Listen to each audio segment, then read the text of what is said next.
Today I'm going to be talking about the history of China and India space programs and the innovations they've made, and how their innovations threaten some of the space dominance that the United States has in the world today. So China and India are currently in their own Cold War, and the United States, while they are the only country to have manned lunar missions around 6 trips, is currently not very interested in our space program. Obama has cut any further lunar missions due to interests lying elsewhere. And to put it simply, the United States is not focused on the space race. This is reflective in our 0.5% net budget for NASA out of the national budget. And there's no clear direction for the United States' space program. This being said, and although there may be some minor victories for China and India, any victories will jumpstart our space program and continue to have the United States lead in space dominance. Starting with China's history, China is run by the China National Space Administration, and their program really embodies the aspirations to beat out their Asian competitors, such as India, and contend with the United States as a global power. So, starting in 1966 was their first guided missile, and 1970 was their first satellite, 23 years after Sputnik. In the 1990s, there were several setbacks where there were massive deaths over space launches. In 1996, being a rocket launch explosion that killed over 200 people. This caused China to take a step back, take a year off from their space program, and get reset. During this period of time, China bought expertise and hardware from the Soviets, taking some of their ideas and pushing them to become more innovative with their methods. Today, China is looking very dangerous with their new innovations and young engineers, taking them into the space age. Some of China's most recent accomplishments include in 2003, they first put a man independently into orbit, becoming the third country to do so. In 2007, China orbited the moon and took pictures of its surface with the Chang'e No. 1 rocket. From 2008 to 2011, China launched around 20 spacecrafts every year, and a testament to their space dominance in the world today. In 2013, Chang'e 3 became the first Chinese spacecraft to the moon. So, what are some of China's goals for the future? Well, number one, and a current goal in progress, is to bring back moon rock samples in 2017 and potentially build an observatory on the moon's surface. A very forward-thinking idea. Their next goal is to put a man on the moon by 2020. They also have goals of launching their own space station, Tiangong 2, by 2022. This happens to be around the same time when the International Space Station will be coming out of commission. Their ultimate conquest, however, is to get a crewed mission to Mars in the region of around 2040 to 2060.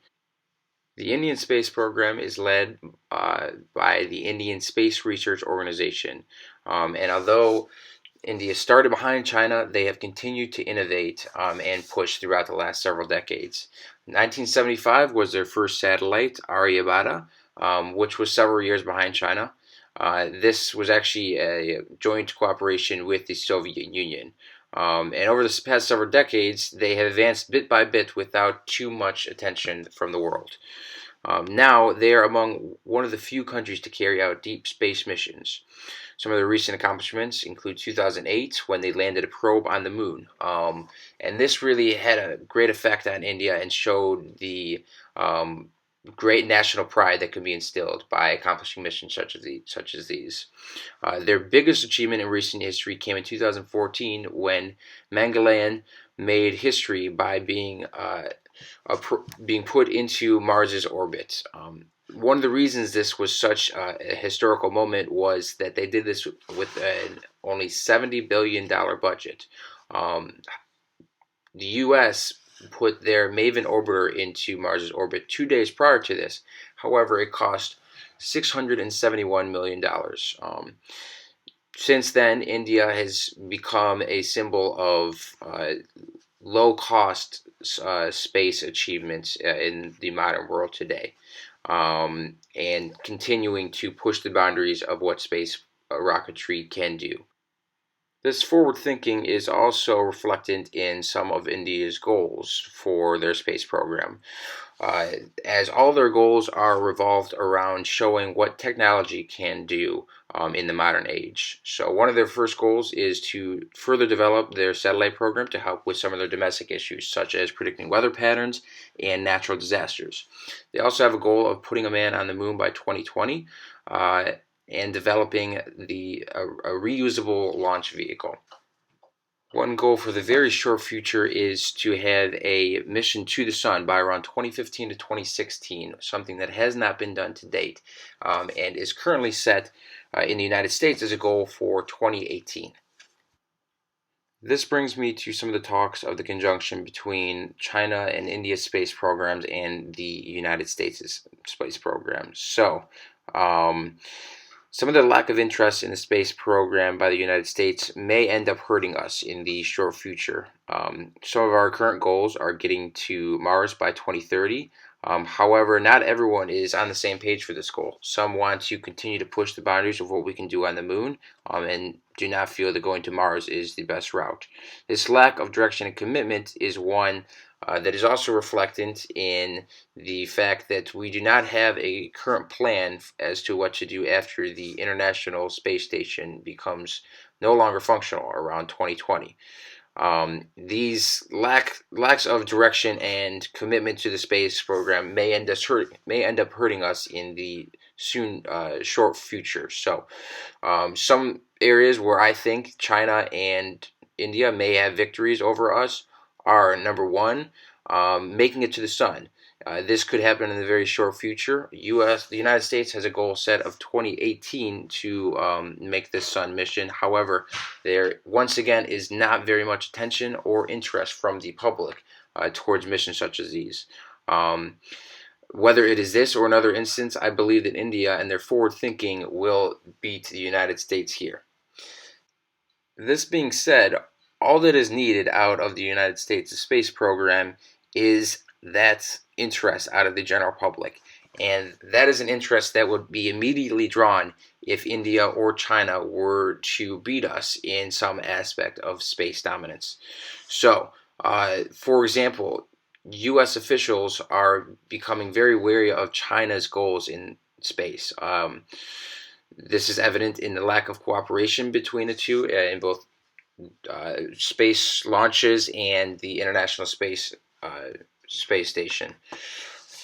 If, for example, the United States' national security was to be threatened, I am very confident that the United States population would pull enough interest to put the space program back on the map where it needs to be.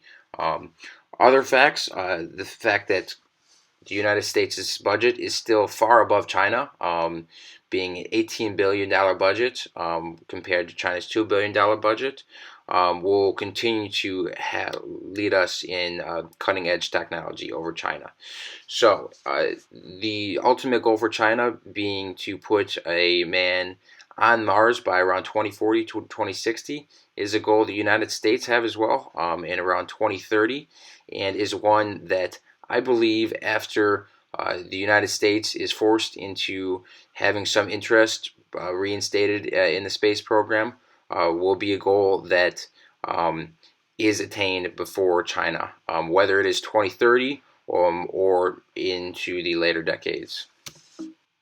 So, in conclusion, I've gone over some of the innovations that China and India have had in the recent past, as well as some of their goals for the future and how this could cause a scare in the United States. However, the fact that we have our national pride invested in our space achievements and the cold fact that we just do not like to lose will continue to have the United States leading the world in space dominance.